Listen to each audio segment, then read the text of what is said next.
Good morning, good morning, good morning, good morning, good morning, good morning, good morning, a very good morning. Ashwini, Akanksha, Nishant, Rahul, Rishabh, Krishna, Simran, Rahul, Divya, Pawan, Shyam, Pooja, Nidhi, Deepak, Vivek, Mohit, Guru, Harsh, her, Nishant.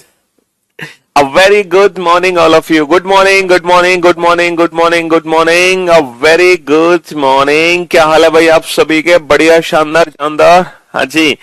Good morning, good morning, good morning. Sachin, Nikhil, Mamata, Aditya, Chaitanya, Rahul, Saumya, Aditi, Aditya, Akhilesh, Pramod, Pooja, Aradhana, Harsh, Anuj, Kishan, Raju, Sachin, Vikram, good morning, good morning, good morning. A very good morning, all of you. Good morning, good morning. हाँ जी। तो भाई कल का जो दिन था वो हमारे लिए थोड़ा सा परेशानी भरा रहा क्योंकि हमारी क्लास नहीं चल पाई थी कल। चली थी तो वो थोड़ा सा लेट चली थी, है ना। हम इधर से उधर भागते रहे हैं, 3-4 स्टूडियो हमने चेंज किए कल, तब जाके आपकी कल क्लास चल पाई थी। कभी नेटवर्क प्रॉब्लम, कभी साउंड प्रॉब्लम, तो कल कोई ना कोई तो था जो हमारे बैच में पहली बार लाइव आया था और वो बिना नहाए धोए आ गया, बिना पूजा किए आ गया, बिना अपने मम्मी पापा का आशीर्वाद लिए आ गया। ठीक है, लाइफ में जब भी हम कोई अच्छा काम करते हैं तो हमें 3 चीजें अच्छे से याद रखनी है। हमें नहा धोकर, ठीक है, अपने मम्मी पापा का, अपने पेरेंट्स का आशीर्वाद लेना होता है और ईश्वर के आगे हाथ जोड़ने होते हैं, तभी कोई हम शुभ काम करने अपने घर से बाहर निकलते हैं। ठीक है, हाँ जी। तो ये याद रखना जीवन में। तो कल किसी बच्चे ने ऐसा नहीं किया था और वो फिर गड़बड़ हो गई। चलिए, तो हम लोगों ने कल कोर्स ऑफ एक्शन स्टार्ट किया था। कोर्स ऑफ एक्शन, है ना। कोर्स ऑफ एक्शन हमने कल शुरू किया था कार्यवाही, कथन और कार्यवाही। क्या शुरू किया था? कथन और कार्यवाही। तो कथन और कार्यवाही में, है ना, कथन और कार्यवाही में हमने कल बेसिक चीजें सीख ली थी। बेसिक चीजें क्या है कि बेसिकली कथन और कार्यवाही होता क्या है। बेसिक चीजें हमने कोर्स ऑफ एक्शन में कल क्या सीखी थी? सर, कोर्स ऑफ एक्शन में हमने जो बेसिक चीजें सीखी थी वो ये सीखी थी कि जो कार्यवाही है उसका मतलब होता है सलूशन, उसका मतलब होता है किसी समस्या का समाधान। ठीक है, यहां पर जो statement and course of action होते हैं, statement and course of action, तो कोर्स ऑफ एक्शन का मतलब होता है क्या कार्यवाही हमें करनी है।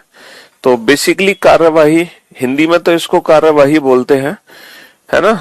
क्या कार्यवाही की जाए भाई, है बेसिकली यहां पर स्टेटमेंट एक प्रॉब्लम है, प्रॉब्लम। स्टेटमेंट एक क्या है? एक प्रॉब्लम है। स्टेटमेंट प्रॉब्लम एक समस्या है और वो गंभीर समस्या भी हो सकती है, लेकिन वो समस्या है जो हमारे रियल लाइफ से जुड़ी हुई है। ऐसा नहीं कि कोई काल्पनिक है, कोई काल्पनिक नहीं है, हमारे वास्तविक जीवन से जुड़ी हुई एक समस्या होगी, है ना। हमारे वास्तविक जीवन से जुड़ी हुई एक समस्या होगी। ठीक है, कोर्स ऑफ एक्शन का मतलब होगा कि उस समस्या का सलूशन क्या हो सकता है, उस समस्या का हल क्या हो सकता है, उस समस्या का समाधान क्या हो सकता है। ठीक है, तो बेसिकली हमें अपनी समस्या का हल ढूंढना है कि हमारी जो प्रॉब्लम है उसका सलूशन क्या है। अच्छा, वही सलूशन हमारा सही होगा जो, मतलब जो हमारी रियल लाइफ से जुड़ा हुआ होगा, जो हमारी रियल लाइफ में पॉसिबल है, जो हमारे रियल लाइफ में संभव है, मतलब वो सॉल्यूशन जो प्रैक्टिकली पॉसिबल है। दूसरा, वो जिसमें टीम वर्क का यूज होता है, वो, है ना। कोई भी सॉल्यूशन अगर टीम के द्वारा किया जाए, कोई भी काम अगर टीम के द्वारा किया जाए तो वो कोर्स ऑफ एक्शन हमेशा से होता है। अगर किसी समस्या को जूझने के लिए हमारे पास टीम है तो वो कोर्स ऑफ एक्शन बेटा हमेशा सही होता है। ठीक है, हाँ जी, वो कोर्स ऑफ एक्शन हमेशा सही होता है। चलिए, तो हमने मेरे ख्याल से 3 या 4 क्वेश्चन भी कर लिए थे सॉल्व कोर्स ऑफ एक्शन के। 3 या 4, ज्यादा क्वेश्चन नहीं किए थे हमने, 3-4 क्वेश्चन भी कर लिए थे, 4 क्वेश्चन किए थे शायद हमने। चलो देखते हैं कितने क्वेश्चन हम लोग सॉल्व कर चुके थे कोर्स ऑफ एक्शन के। तो आज हम कोर्स ऑफ एक्शन को बेटा कंप्लीटली फिनिश करने वाले हैं। ठीक है, हाँ जी।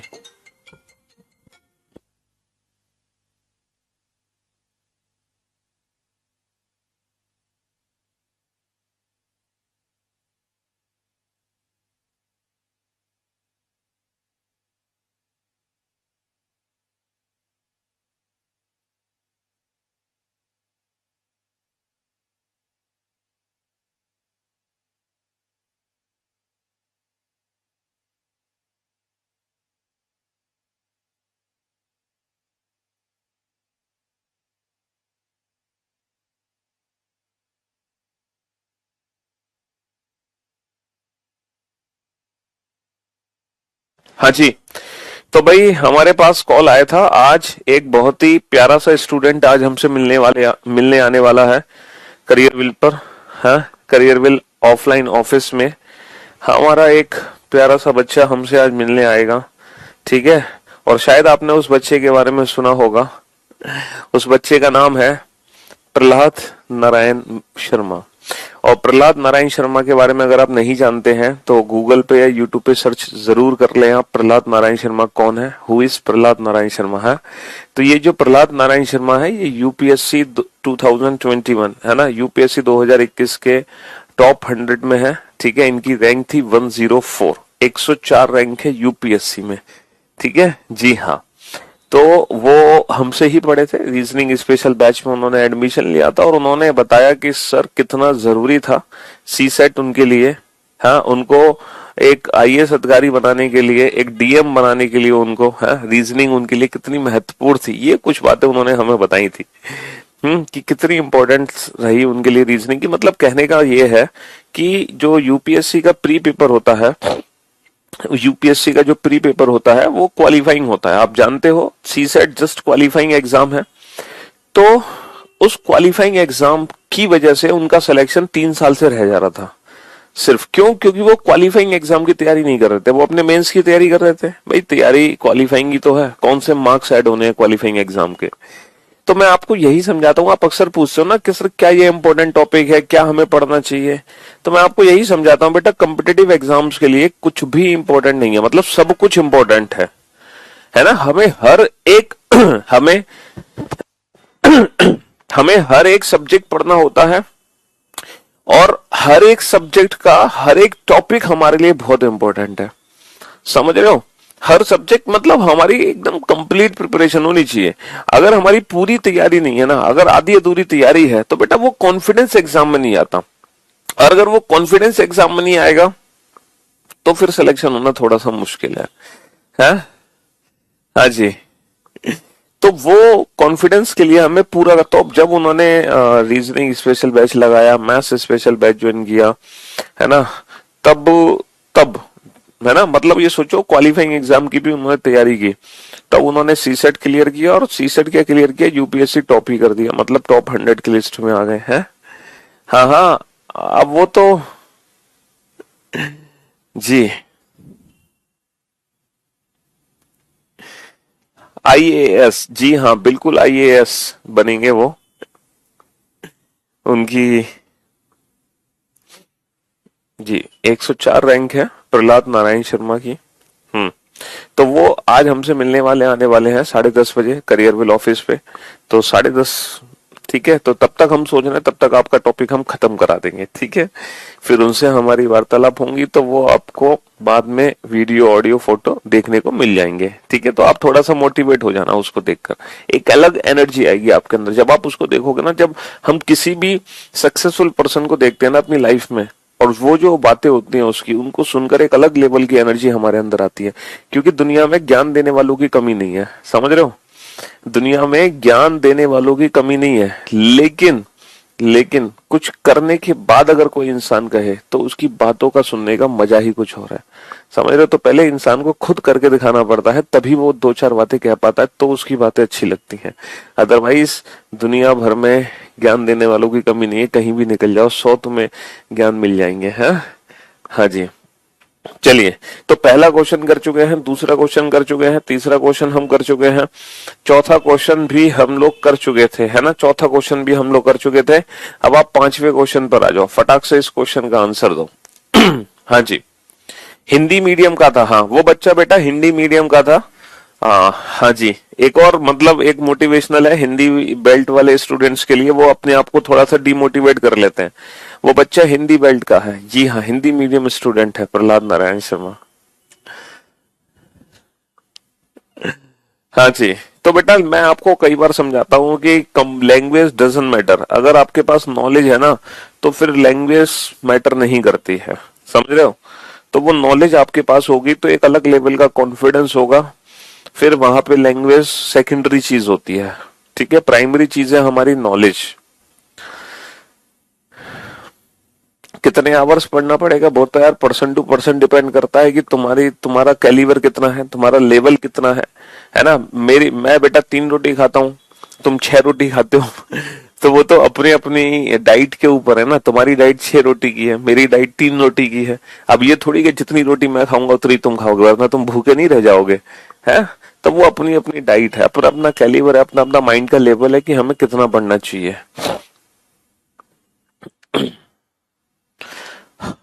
चलिए साहब, फटाक से इस क्वेश्चन का आंसर दीजिए। एक स्थानीय स्कूल में पहली कक्षा में प्रवेश के आवेदन करने वाले विद्यार्थियों की संख्या में अभूतपूर्व वृद्धि हुई है, जिसके कारण अस्वीकृत आवेदकों के माता पिता को यह विश्वास दिलाने में स्कूल प्राधिकारियों को कठिनाई हुई। देखो ये क्या है स्टेटमेंट, जरा इस स्टेटमेंट को ध्यान से पढ़ो। स्टेटमेंट है कि एक स्कूल है, एक मतलब लोकल स्कूल खोला, जिससे आपके पास थोड़ा सा पैसा आ गया, तो आपने अपने अपने शहर में, अपने क्षेत्र में एक स्कूल खोल दिया, ठीक है। हाँ जी। तो पहली तो मतलब क्या हुआ, अब आपकी पॉपुलैरिटी इतनी थी, आपको लोग इतने जानने वाले थे कि मतलब आपने तो सिर्फ 100 सीट ली थी, है ना। फर्स्ट स्टैंडर्ड में एडमिशन के लिए आपने सरकार से 100 सीट की मंजूरी ली है, 100 सीट्स की। लेकिन आपकी पॉपुलैरिटी बहुत है, आपके शहर है, आपके गांव में, तो 500 पेरेंट्स आ गए अपने बच्चों का एडमिशन कराने के लिए। उनको आप पे भरोसा था कि नहीं, आपने अगर स्कूल खोला है तो काफी दमदार होगा। तो करीबन 500 पेरेंट्स आ गए एडमिशन कराने के लिए, ठीक है। अब आपके सामने समस्या आ गई कि सीट 100 है, बच्चे आगे 500, अब क्या करोगे आप। तो पहली कार्यवाही यह है, the school authority should immediately put in place an objective criteria for admitting student to select the required number. मतलब ऑब्जेक्टिव क्राइटेरिया रख देना चाहिए। बिल्कुल सही बात है भाई, हम एक ऑब्जेक्टिव क्राइटेरिया रखते हैं तभी तो हम छांट पाते हैं। The school authority should open another school in the area, मतलब तुरंत एक दूसरा स्कूल खोल देना चाहिए। क्या मैंने आपसे क्या कहा, वो कोर्स ऑफ एक्शन से होगा जो रियल लाइफ से जुड़ा हुआ है, जो प्रैक्टिकली पॉसिबल है। और मेरे ख्याल से बहुत तेज बारिश आ गई है दिल्ली में, मजा आ गया कसम से, है। अचानक से शायद बहुत तेज बारिश गिरने लगी है, वर्षा होने लगी है, ऐसा मुझे सुनाई दे रहा है। हाँ, अभी मैं चेक करूंगा, बहुत तेज बारिश हो रही है और अंदर से एक अलग एनर्जी आ गई बारिश की आवाज सुन के। देखो जब वर्षा होती है तो बारिश की आवाज हो या बारिश की सुगंध हो, एक अलग आनंद आता है। हालांकि दिल्ली में वो खुशबू देखने को नहीं मिलती है। जब गांव में होते हैं तो वो जो वर्षा होती है तो जो मिट्टी की सुगंध आती है, ओहो क्या बात है। लेकिन वो यहाँ दिल्ली में कहाँ देखने को मिलती है। यहाँ तो रहते हैं 3rd फ्लोर पे, 4th फ्लोर पे, 6th फ्लोर पे, तो यहाँ तो वो कल्चर ही नहीं है। चलिए कोई बात नहीं। तो बेटा तुरंत एक स्कूल नहीं खोल सकते, ये प्रैक्टिकली पॉसिबल नहीं है, ये प्रैक्टिकली पॉसिबल नहीं है। ओनली फर्स्ट फॉलो, केवल पहली कार्यवाही अनुसरण करती है, केवल पहले कार्यवाही अनुसरण करती है, ओनली फर्स्ट फॉलो, ठीक है। हाँ जी, चलिए इस क्वेश्चन पे आइए, जब तक हम बारिश के नजारे ले लेते हैं।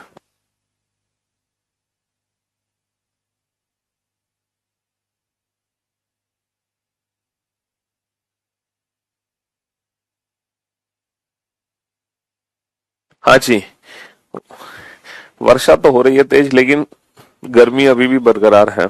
बाहर बाहर निकल के गए, एसी से बाहर जैसे ही निकलते हैं तो वर्षा होने के बावजूद भी वो ठंडी हवा नहीं चल रही, वो गर्माहट है अभी मौसम में।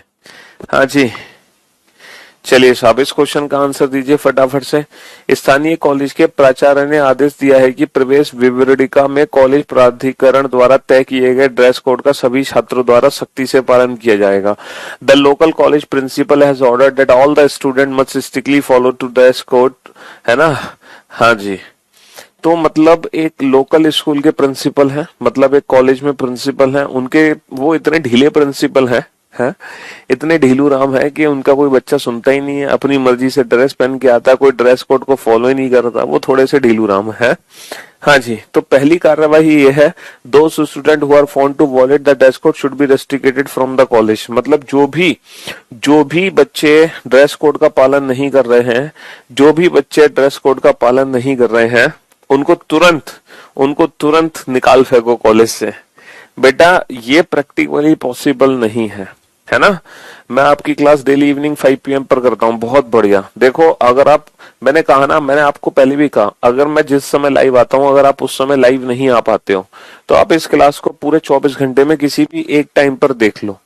मतलब वो एक टाइम आपको फिक्स करना पड़ेगा, 5 तो 5, 6 तो 6, 7 तो 7। ऐसा नहीं कि कभी 5 बजे देखी, कभी 6, कभी 7, तो वो फिर फीलिंग नहीं आ पाएंगी आपको। तो आप पूरे 24 घंटे में कोई भी एक टाइम फिक्स कर लो, उस टाइम पे क्लास को देखो मजे से, क्या दिक्कत है। तब भी तो हमें ऐसे लगेगा मैं आपको लाइव ही पढ़ा रहा हूँ।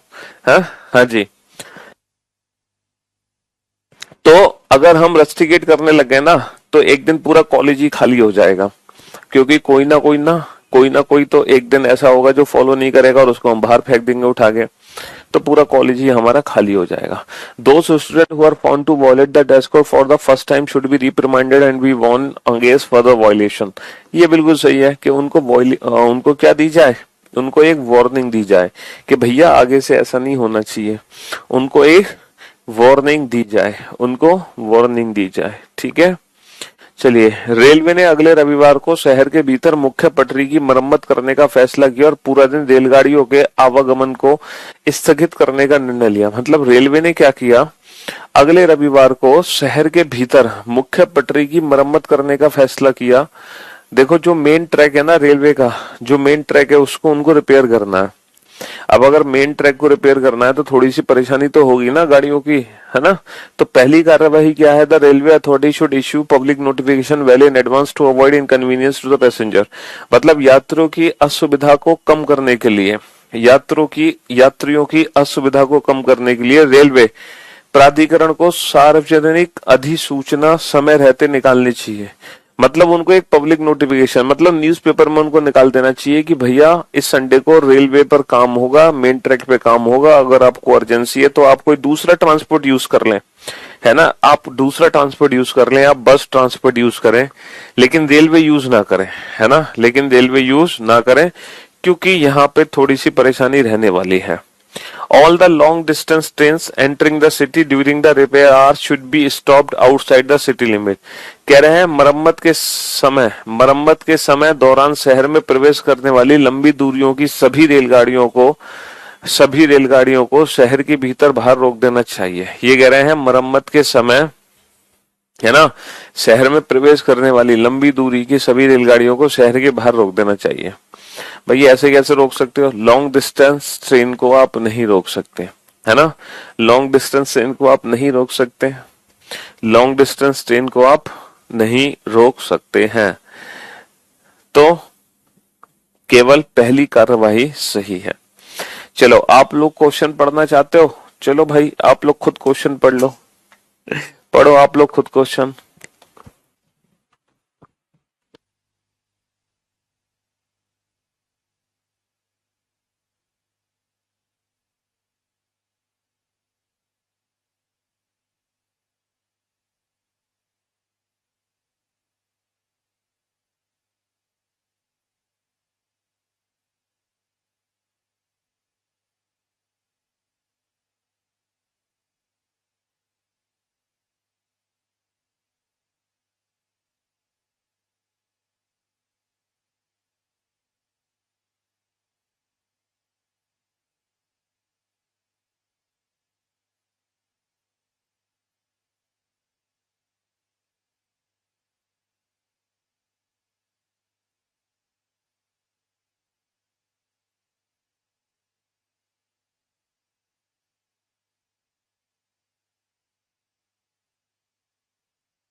हाँ जी, हो गया क्वेश्चन सॉल्व। कुछ समझ नहीं आया ये क्वेश्चन है, शहर के भीतर हाईवे पर ड्राइव करने वाले बहुत से मोटर चालक स्वीकार्य गति से कहीं ज्यादा गति से मोटर चलाते हुए पाए गए। Many motors driving on the highway within the city are found to be driving much beyond the permissible speed limit. देखो सीधी सी बात है, शहर के भीतर बहुत सारे जो बाइक थे, मतलब जो बाइक चलाते हैं, जो मोटर चालक हैं, उनकी जो स्पीड है ना बहुत ज्यादा है। ठीक है, बहुत ज्यादा स्पीड से वो बाइक चलाते हुए पाए गए। तो ये एक समस्या है कि मतलब शहर के भीतर जो भी व्यक्ति अपनी मर्जी से अपनी स्पीड से बाइक दौड़ा रहा है। ठीक है, हाँ जी। तो पहली कार्यवाही ये है, ट्रैफिक पुलिस अधिकारियों को शहर के भीतर हाईवे पर वाहनों को आवागमन की व्यक्तिगत रूप से निगरानी करनी चाहिए। मतलब the traffic police officially should personally monitor the movement of vehicle on the highway within the city। मतलब कह रहे हैं ट्रैफिक पुलिस पर्सनली मॉनिटर करे, मतलब ट्रैफिक पुलिस पर्सनली मॉनिटर करे। अच्छा एक बात बताओ, ट्रैफिक पुलिस पर्सनली मॉनिटर कैसे कर सकती है? हाँ, कैसे मॉनिटर कर सकती है? ये प्रैक्टिकली पॉसिबल है क्या? ये प्रैक्टिकली पॉसिबल है कि शहर के अंदर जो बाइक चला रहे हैं बाइकर्स, उनकी जो स्पीड है वो ट्रैफिक पुलिस पर्सनली मॉनिटर कर ले? ये पॉसिबल ही नहीं है, ये प्रैक्टिकली पॉसिबल ही नहीं है, ये संभव ही नहीं है। भाई लाखों लाखों लाखों बाइक शहर पे दौड़ती हैं दिन भर में, तो बेटा पर्सनली मॉनिटर कैसे हो सकता है? नहीं। दूसरा है, the government should immediately put in place a mechanism to, देखो स्पीडोमीटर, आजकल हर चौराहे पे स्पीडोमीटर लगे हैं। यही कह रहे हैं, कोई एक ऐसी मैकेनिज्म बनाओ कि बाइक पास हो अगर ओवर स्पीड तो चालान उसके घर पहुंच जाए। तो ये चीज तो है। ओवर स्पीड के लिए क्या लगे हुए हैं? स्पीडोमीटर। दिल्ली में तो बेटा हर जगह स्पीडोमीटर लगे हुए हैं, ताकि जो भी बाइक वाला निकलेगा तेज या जो भी कार वाला तेज निकलेगा उस रोड से, तुरंत कैमरा उसकी फोटो कैप्चर करके चालान उसके घर भेजेगा। ठीक है, हाँ जी। कोर्स खत्म होने के बाद वही कोर्स फिर कैसे ले सकते हैं? नहीं बेटा, कोर्स खत्म होने के बाद ये कोर्स दोबारा से नहीं लिया जा सकता। इसमें एडमिशन तो बहुत पहले ही बंद हो गए थे। आप लोग जानते हैं, जब कोई भी बैच शुरू होता है ना, कोई भी बैच जब शुरू होता है तो उसमें स्टार्टिंग के 7 दिन ही एडमिशन ओपन रहते हैं, उसके बाद एडमिशन बंद हो जाते हैं। ठीक है, हाँ जी। चलिए साहब, बेटा हाईवे पर मॉनिटर कर सकते हैं लेकिन शहर के भीतर मॉनिटर नहीं कर सकते। हाईवे पर तो कर सकते हैं लेकिन शहर के भीतर नहीं कर सकते। ठीक है, चलिए साहब, इस क्वेश्चन का आंसर दो जल्दी से, फटाक से।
एक प्रसिद्ध बीपीओ कंपनी में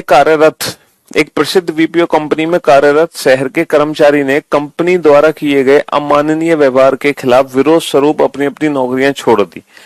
मतलब एक आरपीओ कंपनी है और उस कंपनी में ना एम्प्लॉइज के साथ ना इनह्यूमन ट्रीटमेंट हो रहा है, अमानवीय व्यवहार हो रहा है। ठीक है, इनह्यूमन ट्रीटमेंट हो रहा है, तो जिसके चलते जो कंपनी के एम्प्लॉइज हैं उन्होंने अपनी अपनी नौकरी छोड़ दी। तो पहले कार्यवाही है, government should immediately order the BPO company to close down its operation.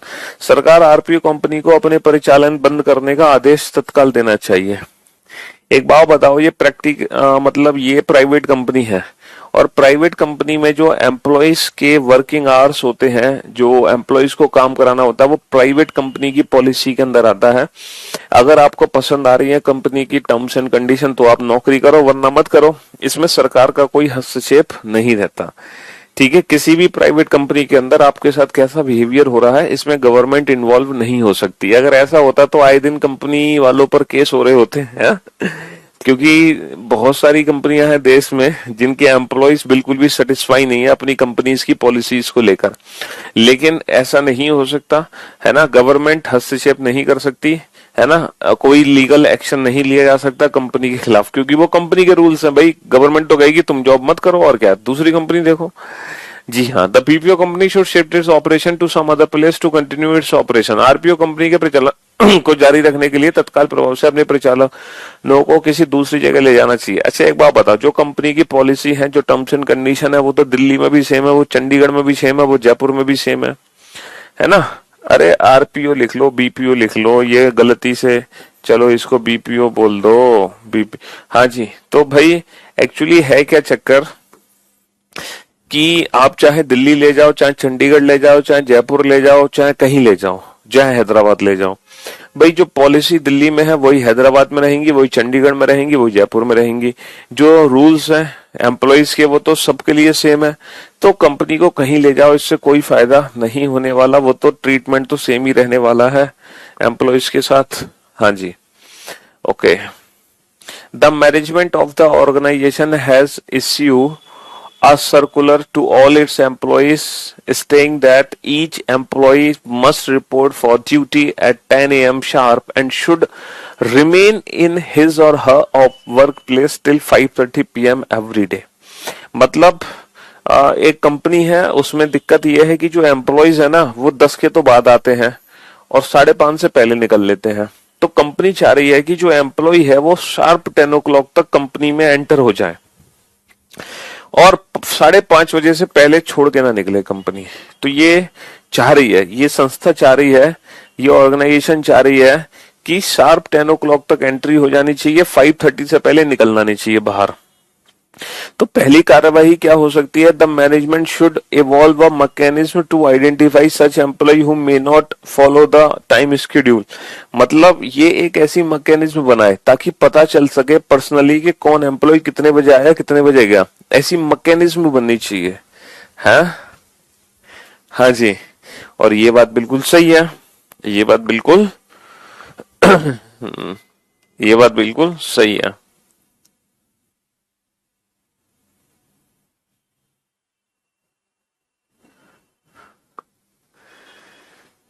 नहीं बेटा, ये कोर्स आपको फिर नहीं मिलेगा, आपको भी नहीं मिलेगा ये कोर्स दोबारा। ये बस 1 ईयर तक रहेगा आपके मोबाइल में।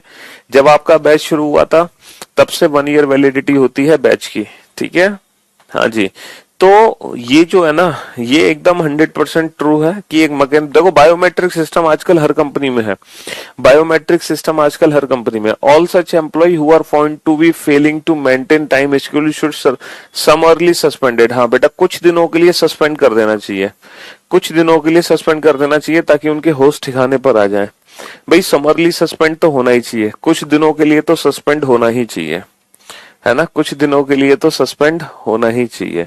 एक बायोमेट्रिक सिस्टम है ना, जैसे हम कंपनी में एंटर होते हैं ना तो एक मशीन लगी होती है आजकल कंपनी में जिसमें अपनी फिंगर टच करो तो वो आपके आने का टाइम नोट कर लेती है। तो फिंगर टच करो तो बाहर जाने का टाइम नोट हो जाता है।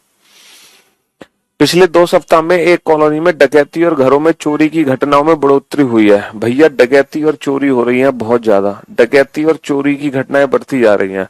तो पहली कार्यवाही क्या है? डकैती और चोरी की घटनाओं को रोकने के लिए the local police station personally should start patrolling. बिल्कुल भैया, जहां पेट्रोलिंग होती है वहां चोरी और डकैती की घटनाएं, लूटपाट की घटनाएं कम होती हैं। भाई आपको पता होगा आपके इलाके में रात भर पुलिस की पेट्रोलिंग होती है, मतलब रात भर पुलिस अगर चक्कर लगाती है, रात भर पुलिस अगर चक्कर लगाती है तो वहां थोड़ी हिम्मत कम करते हैं चोर उचक्के लोग, है ना, पेट्रोलिंग अगर होती है तो। दूसरा है पुलिस अधिकारियों को इस क्षेत्र के नागरिकों से आग्रह करना चाहिए, मतलब पुलिस अधिकारियों को आग्रह करना चाहिए नागरिकों से कि घरों से बाहर ना निकले। तो भैया ये कोई समस्या का समाधान तो है नहीं, नहीं रिन्यूएबल नहीं हो सकता बैच, ये कोई समस्या का समाधान नहीं। पुलिस तो भैया चोरों को पकड़ेगी, ये थोड़ी कहेगी कि हम आपसे आग्रह करते हैं आप घर से बाहर ना निकलो, है ऐसा थोड़ी है। ये समस्या का समाधान नहीं है? ये सिर्फ एक प्रिकॉशन है, ये सिर्फ एक प्रिकॉशन है, लेकिन ये सॉल्यूशन नहीं है। ये क्या है? ये प्रिकॉशन है बट सोल्यूशन नहीं है। ठीक है, सोल्यूशन तो ये है कि पुलिस को पकड़ना चाहिए, पुलिस को पेट्रोलिंग करनी चाहिए, बट ये सोल्यूशन नहीं है, ये सिर्फ प्रिकॉशन है। हाँ, हाँ जी। चलिए ना, भारतीय क्रिकेट के मामले में पैसा खेल से ज्यादा महत्वपूर्ण हो गया। आप देख लो भैया, है ना, भारतीय क्रिकेट में जो पैसा है देख लो, हर हर एक खिलाड़ी ऐड करने पर तुला हुआ है, पैसे कमाने पर तुला हुआ है। प्रैक्टिस, नेट प्रैक्टिस तो हो नहीं रही उससे, बट वो अपना एडवर्टीजमेंट करने में लगा हुआ है। नेट प्रैक्टिस छोड़ के एडवर्टीजमेंट करने में लगा हुआ है। पहला कोर्स ऑफ एक्शन है, government should put a cap on the earning of the Indian cricket board. भाई जो गवर्नमेंट है वो आईसीबी, है ना, इंडियन क्रिकेट जो बोर्ड है उसकी जो कमाई होती है इंडियन क्रिकेट बोर्ड की, उसकी कमाई को एक रोक लगा दे। है तो बेटा, गवर्नमेंट किसी की कमाई पर कोई रोक नहीं लगा सकती, गवर्नमेंट किसी की कमाई पर कोई रोक नहीं लगा सकती। Government should put a cap on the earning of the Indian cricket player, मतलब जो इंडियन क्रिकेट प्लेयर है उसकी कमाई पर गवर्नमेंट रोक लगा दे कि भैया ये 2 करोड़ महीने से ज्यादा नहीं कमाएगा, ये 10 करोड़ महीने से ज्यादा नहीं कमाएगा। तो जो गवर्नमेंट है ना तो किसी खिलाड़ी की अर्निंग पे कोई रोक लगा सकती है, ना ही किसी कंपनी की अर्निंग पे कोई रोक लगा सकती है। गवर्नमेंट कैसे रोक लगा देगी? भाई जिस व्यक्ति को जितना पैसा कमाना है कमाओ, सरकार को टैक्स देते रहो, बस पैसा कमाते रहो, टैक्स देते रहो। उसको क्या मतलब है तुम खेलो या नहीं खेलो? सरकार को तो टैक्स से मतलब है। तुम 100 करोड़ कमाओ तो हमें टैक्स दे दो, 1000 करोड़ कमाओ तो टैक्स दे दो, बस बात खत्म। हमारे लिए तो अच्छा है तुम जितना ज्यादा कमाओगे। हाँ, उत्तरी क्षेत्र में बहुत से लोग जल से उत्पन्न होने वाली बीमारियों से ग्रसित हो रहे हैं, मतलब जल से बीमारियां उत्पन्न हो रही हैं और बीमारी से वो लोग ना ग्रसित हो रहे हैं। तो पहली कार्यवाही है, the municipal authority should advise people living in the area not to use water supplied through pipeline during drinking purpose. देखो ये कह रहे हैं नगर निगम को क्षेत्र में रहने वाले लोगों को सलाह देनी चाहिए कि पाइपलाइन द्वारा प्रभावित किए गए जल का प्रयोग पीने के लिए ना करें। अब जरा इस क्वेश्चन को थोड़ा सा, इस क्वेश्चन में हो सकता है कि आप लोगों का आंसर गलत आ जाए, है ना। पहले इस क्वेश्चन को आप पूरा अच्छे से पढ़ो, अच्छे से समझो। हो सकता है कि आप लोग इस क्वेश्चन का त्रासदी से बचने के लिए क्षेत्रीय अस्पतालों में हाई अलर्ट लगा देना चाहिए। देखो हुआ क्या है, जो नगर निगम है ना उसमें क्या हो रहा है, उत्तरी क्षेत्र में बहुत से लोग जल से उत्पन्न होने वाली बीमारियों से ग्रसित हो रहे हैं, मतलब पानी की वजह से जो बीमारियां होती हैं वो अचानक से फैलने लगी। तो नगर निगम ने सोचा कि जो वाटर सप्लाई है हम जो दे रहे हैं, है ना, जो वाटर सप्लाई है ना, जो हम वाटर सप्लाई दे रहे हैं, है ना, कहीं ऐसा तो नहीं कि लोग उस पानी को पी के बीमार पड़ रहे हो। तो नगर निगम ने बोला, तुरंत बोला कि भैया ये पानी पीना बंद कर दो जो हम दे रहे हैं। अच्छा ये बताओ, हम ना बेसिकली यहाँ पे अपनी समस्या का समाधान ढूंढ रहे हैं, समस्या का हल। क्या ये हमारी समस्या का हल है? पहली बात तो ये समस्या का हल नहीं है। जैसे मान लो करियरविल एप्लीकेशन में एक प्रॉब्लम आ जाए तो हम आपसे कहते हैं कि भाई साहब करियरविल एप्लीकेशन को, है ना, देखना बंद कर दो, है तो ये तो समस्या का हल नहीं है ना। क्यों भाई? ये तो समस्या का हल नहीं है। आंख बंद करने से प्रॉब्लम चली थोड़ी जाएंगी। पानी गया है और हम कहते हैं कि भैया पानी पीना बंद कर दो, तो ये समस्या का हल है? नहीं, ये समस्या का हल तो नहीं है। पहली बात तो ये है कि जो पानी गया है बेटा, हम कह रहे हैं कि उसको पीने के योग्य में ना प्रयोग करें। ये गलत है। क्यों? क्योंकि जो पानी है हम उसको पीने योग्य बना सकते हैं। भाई अगर मान लो पानी गंदा चला गया तो हम ये भी तो एडवाइजरी जारी कर सकते हैं कि उस पानी को बॉईल करके पिए, है। हम पानी को उबाल कर ठंडा करके तो पी सकते हैं। क्यों भाई? अगर पानी पीने से बीमारी हो रही है तो उस पानी को हम पीने योग्य बना सकते हैं। कैसे बना सकते हैं? पानी को उबाल कर उसको ठंडा करके उसको पीने योग्य बना सकते हैं। तो ये परफेक्ट कोर्स ऑफ एक्शन नहीं है। मान लो किसी के यहाँ एक्वागार्ड नहीं लगा हुआ, मान लो ये ऐसी जगह पानी सप्लाई हो रहा है जहां सिर्फ लोग, है ना, नगर निगम का ही पानी पी पाते हैं, तो फिर वो क्या करेंगे बेचारे? वो तो प्यासे मर जाएंगे। उनके पास तो पैसे भी नहीं है कि वो बाहर से जाके पानी खरीद के पी ले। तो वो तो उस पानी को पीने योग्य बनाएंगे ना किसी तरीके से, तो वो उबाल कर बनाएंगे पीने योग्य। तो ये समस्या का समाधान नहीं है, उसको उबाल कर पीने योग्य बनाया जा सकता है। अच्छा ये तो काम हमें करना ही पड़ेगा। अगर लोग इतने बीमार हो रहे हैं तो भाई उनकी बीमारी का इलाज तो हम कराएंगे नहीं कराएंगे, है? ये तो काम हमें करना ही पड़ेगा, बिल्कुल करना पड़ेगा। ठीक है जी। तो आपको लगा था कि ये भी सही होगा, लेकिन ये थोड़ा सा यहाँ पे सही नहीं है। ठीक है, नेक्स्ट क्वेश्चन पे आओ। ये भी लगभग लगभग उसी जैसा क्वेश्चन है, लेकिन यहाँ पे थोड़ा सा आंसर डिफरेंट हो सकता है। पढ़ो इस क्वेश्चन को अच्छे से, ध्यान से पढ़ो बेटा इस क्वेश्चन को।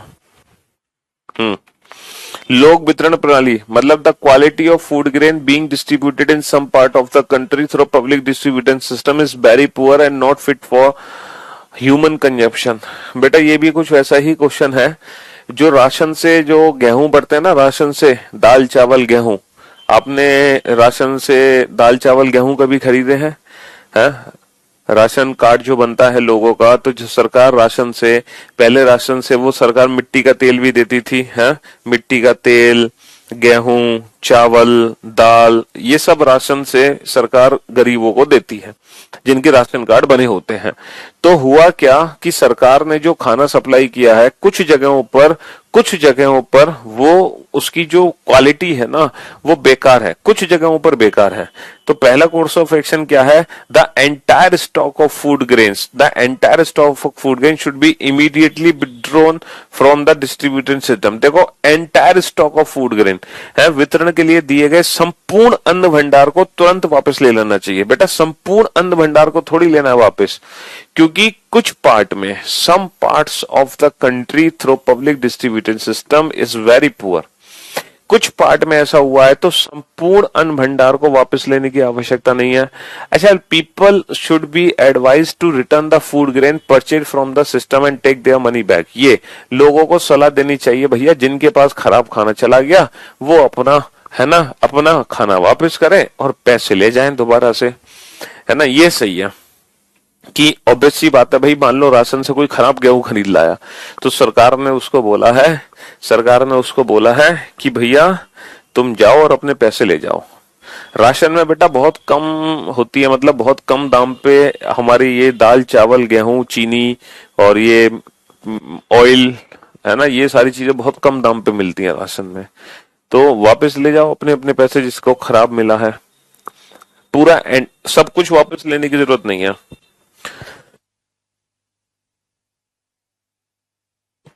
एक मकान के ढहने पर 30 लोगों की मृत्यु हो गई, इससे इस इलाके के लोग उत्तेजित हो गए। भैया मकान ढह गया किसी कारणवश और 30 लोग मर गए, मकान ढह गया और 30 लोग मर गए। इससे लोग ना काफी ज्यादा सरकार पे भड़कने लगे, क्योंकि वो सरकारी बिल्डिंग होगी या जो भी कुछ रहा होगा। तो government should immediately announce compensation. तो गवर्नमेंट अनाउंस करती है। कोई भी जब आपदा होती है ना, कोई भी जब आपदा होती है तो गवर्नमेंट तुरंत कंपेंसेशन अलाउ करती है।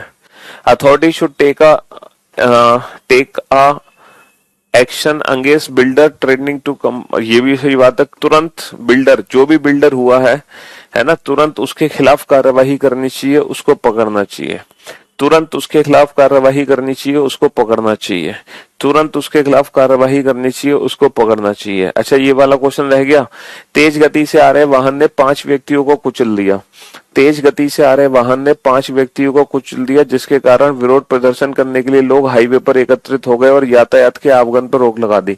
मतलब स्टेटमेंट यह है कि एक बहुत तेज गति से ट्रक आ रहा था चलते हुए, उसने 5 लोगों को कुचल दिया। तो लोग ना बहुत ज्यादा मतलब वो हो गए, क्या हो गए, आक्रामक हो गए और हाईवे को जाम करने लगे। ठीक है, वो गुस्सा उतारने लगे प्रशासन पर कि ऐसे कैसे इतना तेज गति से ट्रक आगे कुचल के चला गया। तो पहला कोर्स ऑफ एक्शन है, भीड़ को हटाने के लिए पुलिस को आंसू गैस का प्रयोग करना चाहिए। भीड़ को हटाने के लिए पुलिस को आंसू गैस का प्रयोग करना चाहिए। The police should fire tear gas shells. नहीं बेटा, ऐसा थोड़ी कि जब देखो तब पुलिस टीयर गैस और आंसू गैस के गोले यूज करने लग जाए, ऐसा नहीं हो सकता है। हाँ जी, नेक्स्ट है, सर आज तक एक भी कमेंट रीड नहीं करा मेरा, परमजीत सिंह। हाँ जी, चलिए नेक्स्ट क्वेश्चन है, पुलिस अधिकारियों को चाहिए कि जन भावनाओं को शांत करे, अपराधियों के खिलाफ कार्यवाही का आश्वासन दे और उस स्थान को पुलिस बल तैनात करे। ये बिल्कुल सही है कि पुलिस लोगों को आश्वासन दे कि हम उसको पकड़ लेंगे, चिंता मत करो, आप टेंशन ना लो, अपने घर जाओ वापस और हम उचित कार्यवाही करेंगे उसको पकड़ के। ठीक है। मोर number of student passing 10th class examination has resulted into frustration among children for not getting admission in college of their choice. Okay, अधिक संख्या में विद्यार्थियों द्वारा 10वीं की परीक्षा पास करने वालों के परिणाम स्वरूप बच्चे निराश हो गए क्योंकि उन्हें अपनी पसंद के कॉलेज में प्रवेश नहीं मिल पा रहा। भाई 10th क्लास तो उन्होंने पास कर ली, लेकिन वो बहुत ज्यादा निराश है क्योंकि वो 12th क्लास ना किसी एक अच्छे स्कूल से करना चाहते हैं, एक अच्छे कॉलेज से करना चाहते हैं, लेकिन उनका एडमिशन हो नहीं पा रहा, लेकिन उनका जो एडमिशन है वो हो नहीं पा रहा है। हाँ जी, तो पहली कार्यवाही क्या है? The government should permit the college to the increase the number of seat. सरकार को कॉलेजों की सीटों की संख्या बढ़ाने की अनुमति देनी चाहिए। Children and their parents should be counselled for being flexible on the choice of college. हाँ जी, ये कह रहे हैं बच्चे और उनके माता पिता की ना काउंसलिंग करनी चाहिए कि तुम क्यों पड़े हो चक्कर में, है दूसरा कॉलेज भी है तुम्हारे बगल में तुम क्यों किसी एक कॉलेज के चक्कर में पड़े हो, दुनिया में ढेर सारे कॉलेज हैं, इसमें नहीं तो उसमें एडमिशन करा लो। तो ये बिल्कुल सही बात है कि हमें बच्चों और पेरेंट्स को काउंसलिंग करनी चाहिए कि किसी एक पर्टिकुलर कॉलेज को लेकर अपनी ऐसी धारणा ना, कभी कभी ना बहुत ज्यादा हाइप बन जाती है किसी एक कॉलेज को लेकर, किसी एक स्कूल को लेकर कि एडमिशन लूंगा तो बस इसी में लूंगा, है कभी कभी पेरेंट्स के दिमाग में ना भूत चढ़ जाता है, तो ऐसा भूत नहीं चढ़ना चाहिए।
हाँ जी, तो मेरे भाई, मेरे दोस्त, हाँ बच्चों और माता पिता को हमें ना काउंसलिंग करनी चाहिए। कभी कभी ना ऐसा होता है, कभी कभी ऐसा होता है, ठीक है। हाँ जी, उसी उन्हीं, हाँ हम जा रहे हैं, प्रहलाद नारायण शर्मा आईएएस से मिलने का टाइम हो गया है, हम बस निकलने वाले हैं।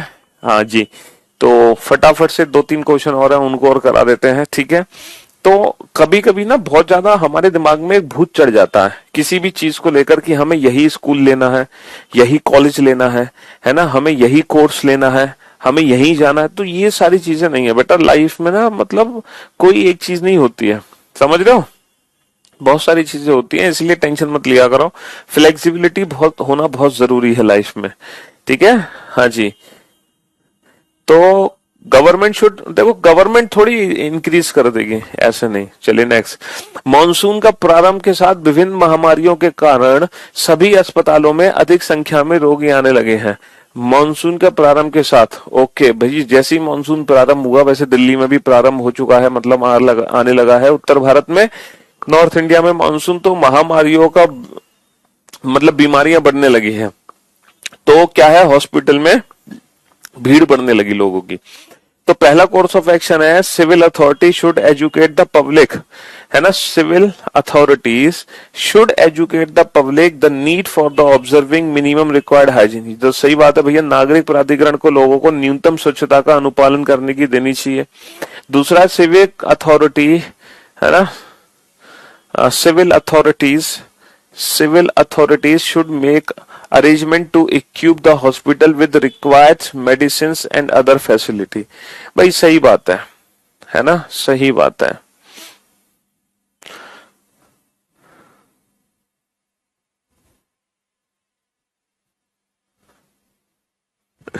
चलिए साहब, नेक्स्ट नेक्स्ट। मध्यम वर्ग के कॉलेज जाने वाले किशोर उम्र के बच्चों में महंगे कपड़े और सहायक वस्तुओं की आवश्यकता में वृद्धि। ये तो देखो आजकल के बच्चे बड़े शैतान हैं। एंड जो टीन एज है ना, middle income group, middle class लोगों के जो बच्चे हैं, उनमें ना बहुत ज्यादा होड़ लग गई है एक्सपेंसिव कपड़े पहनने की और एसेसरीज। मतलब उनको आईफोन चाहिए, उन्होंने आईफोन देख लिया तो भाई, अगर आज आप टीचर्स को, करियर टीचर्स के अधिकतर टीचर्स को आज आप आईफोन चलाते हुए देखते हो, या अभी एक बच्चे ने भी कहा था सर आपके पास आईफोन है क्या? हाँ जी हमारे पास आईफोन है। कब है वो हमारे खुद के पैसों से कमाया गया है, ठीक है, ना कि हमारे पेरेंट्स। तो बच्चे जो होते हैं ना वो थोड़ा होड़ करने लगते हैं। अगर आपको चाहत है, देखो मैं ये नहीं कह रहा कि महंगे कपड़े और महंगे एसेसरीज यूज करना गलत है, बिल्कुल आप बेटा ये अपनी चाह रखो, है ना, अपनी ख्वाहिश रखो कि आपको सबसे महंगे कपड़े और सबसे महंगा फोन यूज करना है, ये अपनी चाहत रखो, तभी तो आप जीवन में कुछ करोगे, है। लेकिन ये अपने पेरेंट्स से मत रखो कि आपके पेरेंट्स इन इच्छाओं को पूरा करें। अगर आप चाहते हो आपकी ये इच्छा पूरी है, तो आप खुद इन इच्छाओं को पूरा करो, खुद ऐसा काम करो, खुद उस काबिल बनो कि आप उन इच्छाओं को खुद पूरा कर सको। अपने पेरेंट्स पर उन इच्छाओं को मत थोपो। समझ रहे हो? मैंने ये नहीं कहा कि ये गलत है, ये अच्छी बात है, करो, अपना अपना शौक है, लेकिन इस शौक को आप अपने खुद की काबिलियत से पूरा करो, ठीक है, ना कि अपने माँ बाप के पैसों से शौक करो जी। तो पहला कोर्स ऑफ एक्शन है, college should introduce a dress code. College को एक ड्रेस कोड इंट्रोड्यूस करना चाहिए। अन्य बहुत सी वस्तुओं के महत्व पर अधिक जोर देते हुए बच्चों को परामर्श देना चाहिए। देखो बच्चों को परामर्श, चिल्ड्रन की काउंसलिंग तो होनी चाहिए, लेकिन हाँ जी चिल्ड्रन की काउंसलिंग तो होनी चाहिए, बट कॉलेज में ड्रेस कोड होना चाहिए। लेकिन उससे क्या होगा, उसके बाहर भी तो लोग ऐसे फॉलो करेंगे भाई, वो फिर एक्सपेंसिव, भैया सिर्फ कॉलेज की बात थोड़ी है वो तो बाहर की भी तो बात है। सिर्फ कॉलेज में ही थोड़ी वो इस तरह से यूज कर रहे हैं, वो बाहर की भी बात है। वो बाहर भी एक्सपेंसिव कपड़े पहनना चाहेंगे या एक्सपेंसिव फोन यूज करना चाहेंगे, तो सिर्फ कॉलेज में ड्रेस कोड फॉलो करने से काम नहीं चलने वाला। और इसी के साथ आज की सेवा समाप्त हो चुकी है और हम जा रहे हैं भैया हमारे प्यारे से स्टूडेंट से मिलने के लिए, और आप भी उस स्टूडेंट की जगह हो सकते हैं अगली बार। तो मेहनत करते रहो, है, लाइफ में कुछ करके दिखा दो, जीवन आनंदमय हो जाएगा, ठीक है। आपके घर वाले भी आपसे, मतलब जो आपकी इज्जत है आपके परिवार में, आपके रिलेटिव में, आप पता है कुछ नहीं है, ठीक है, लेकिन जब कुछ कर गए ना तो समझ लो वो इज्जत यहाँ पहुंचेगी, उसका मजा ही कुछ और होगा। अपने पैरों पे खड़े होकर जीने का आनंद ही कुछ और है, ठीक है। इसलिए मेहनत आपको खुद करनी पड़ेगी, सिलेक्शन खुद लेना पड़ेगा, ठीक है। मेहनत आपको खुद करनी पड़ेगी, दोष मत निकालो, कमियां मत ढूंढो। सिस्टम में, संसार में बहुत कमियां हैं, बहुत नेगेटिविटी है, हमें उन सबसे दूर रह के बस फोकस रहना पड़ेगा अपनी पढ़ाई के प्रति, और कुछ ना कुछ कर जाना पड़ेगा, ठीक है। हाँ जी चलिए, तो thank you so much, thanks a lot, goodbye, love you all, take care. Age वाली बेटा, एज वाला जो टॉपिक है वो मैथ्स का पार्ट है, जिसको आदित्य सर पढ़ा रहे हैं हमारे वीओडी सेक्शन में। आप वीओडी सेक्शन में जाकर उस एज टॉपिक को कंप्लीट कर सकते हैं, ठीक है, उसमें मैंने वीडियो दी हुई है आपको। चलिए, क्योंकि वो मैथ्स का पार्ट है। चलिए, love you all, good bye.